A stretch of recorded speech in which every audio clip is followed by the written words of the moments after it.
আসসালামু আলাইকুম বন্ধুরা, কেমন আছেন আপনারা? আশা করি সবাই ভালো আছেন। আলহামদুলিল্লাহ আমিও ভালো আছি। আবারও একটি নতুন ভিডিও নিয়ে আপনাদের সামনে চলে এসেছি। যারা মিজানুর রহমান আজহারীর ওয়াজ শুনতে ভালোবাসেন তারা ফুল ভিডিওটা দেখতে থাকবেন। আশা করি ভালো লাগবে। ভিডিওটি যদি ভালো লাগে একটি লাইক, কমেন্ট ও শেয়ার করবেন বন্ধুরা। চ্যানেলটি সাবস্ক্রাইব করে পাশে থাকবেন বন্ধুরা। ভালো থাকবেন। এজন্য বয়ান শিখিয়েছে কে? বয়ান মানে ভাষা, বয়ান মানে মুখের সৌন্দর্য। জোরে বলেন ঠিক কিনা? ভাষা দান করেছে কে? ভাষার ভিন্নতা দিয়েছে কে? এক দেশের ভাষা আর এক দেশের মানুষ বোঝে না, আছে না নাই? বাংলাদেশের ভাষা দেখেন, আমরা বলি আপনার ন বলতে পারি ন, পাবনাতে ন বলে না, পাবনারে নয়ের কি বলে? ল। হেরা মিছিল করে আমগো লেতার মার্কা লৌকা মার্কা, আমগো লেতার মার্কা লৌকা মার্কা। নরে এরা ন বলতে পারে না, ল বলে। মাঝে মাঝে আবার বলে লেতা হইবার চাও তাই নে, মানে তুমি নেতা হবার চাও, তাইনের মধ্যে আবার ন দিয়ে টান দেয়। যেরকম ঠিক কিনা? তো পাবনার যে সমস্যা, পাবনার সমস্যা হচ্ছে এরা ন বলতে পারে না, নয়ের কি বলে? ল। মিছিল দেয় আমগো লেতার মার্কা লৌকা মার্কা, তার মানে ন হয়ে গেল ল। আচ্ছা, এবার আসেন নোয়াখালীর দিকে, অথবা চলেন আপনারা যান কিশোরগঞ্জের দিকে। কিশোরগঞ্জের এরা যেটা করে, এরা খ বলতে পারে না। দেখেন এক এক জেলায় এক এক সমস্যা। এরা খয়ের কি বলে? একজন বলে হুজুর কবর দেখবাম, কবর টিভি সারেন কবর দেখবাম। আমি কই কার কবর? জিয়াউর রহমানের কবর না শেখ মুজিবুর রহমানের কবর? কয় আটটার কবর, আটটার কবর। আমি ভাবছি টিভি ছেড়ে দিলে হয়তো কারো মাজার দেখাবে, কবর দেখাবে, কোন নেতার কবর, জিয়াউর রহমানের কবর কিংবা বঙ্গবন্ধু শেখ মুজিবুর রহমানের কবর। আমি বললাম কার কবর দেখবা? কয় হুজুর রাত 8টার কবর দেখবো, 8টার। তাহলে সমস্যাটা যেটা দাঁড়ালো, কিশোরগঞ্জে ময়মনসিংহে কি বলতে পারে না? খ পারে না, ক খ পারে না, বলে কি? ক। কাই বাইন, কাই সুইন, কাই আলছেন, এরকম বলে ঠিক কিনা? রেগে গেলে বলে মাইরা অ্যালবাম, কুইটটা অ্যালবাম, কথা কইলে অক্ষরে হতা অ্যালবাম।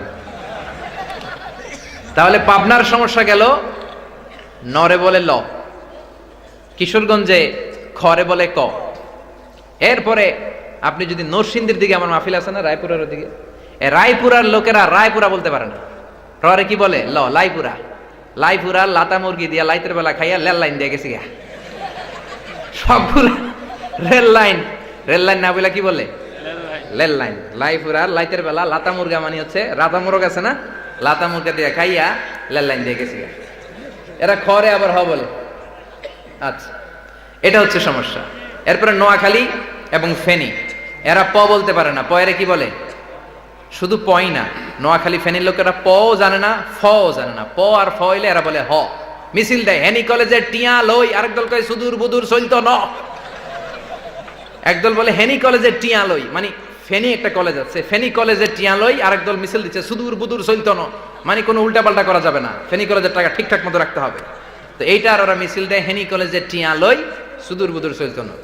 এরপরে দেখেন নোয়াখালীর ভাইরা ওরা কি বলে? নোয়াখালীর এরা পানিরে হানি বলে, পানরে হান বলে, আর পেপেরে এই জায়গা কিন্তু আবার ঠিক, পেপেরে বলা দরকার হে হে, ঠিক কিনা? পানি যদি হান হয়, পান যদি হান হয়, পানি যদি হানি হয়, তাহলে পেপে কি হবে? জোরে বলেন হে হে। কিন্তু এটা তারা বলে না।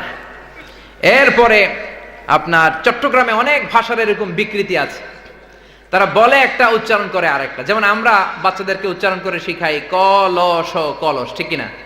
এরা উচ্চারণ করে ক ল স ঠিল্লা, মানে কলস রে এরা বলে ঠিল্লা। এরা কি বলে?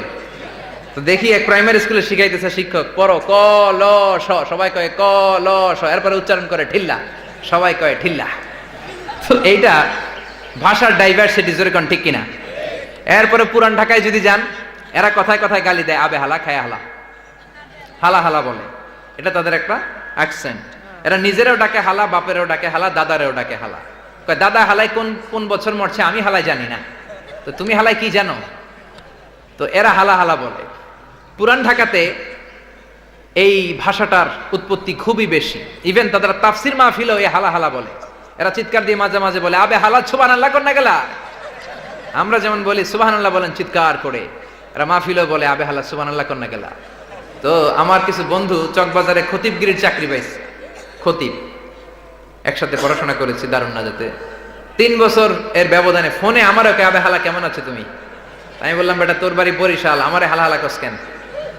তো বলে 3 বছর আমি এখানে খতিবগিরি থাকতে থাকতে আমিও শিখে ফেলছি। তো এই যে ভাষার বৈচিত্র্য, সবচেয়ে শুদ্ধ ভাষা হচ্ছে আমাদের বাংলাদেশে কুষ্টিয়ায়। কোন জায়গায়? ঝিনাইদহ, কুষ্টিয়া। বাংলা ভাষার জন্ম হয়েছে বলা হয় কুষ্টিয়া, ঝিনাইদহে। তারপর কৈশোর জীবন পার করেছে খুলনার দিকে, এরপরে বয়স হয়েছে এসে কুমিল্লার দিকে, এরপরে অসুস্থ হয়েছে সিলেটের দিকে, আর মৃত্যুবরণ করেছে চট্টগ্রামে, দাফন হয়েছে কক্সবাজারে। এটা বলে, কথাটার আসলেই মিল আছে, যেরকম ঠিক কিনা? এজন্য সূরা আর রহমান থেকে আমাদের জন্য শিক্ষা হলো যে রহমান আমাদের উপর দয়ালু, সব সময় ডাকতে হবে তারে, তার নামে জিকির করতে হবে। রাজি আছি না নাই?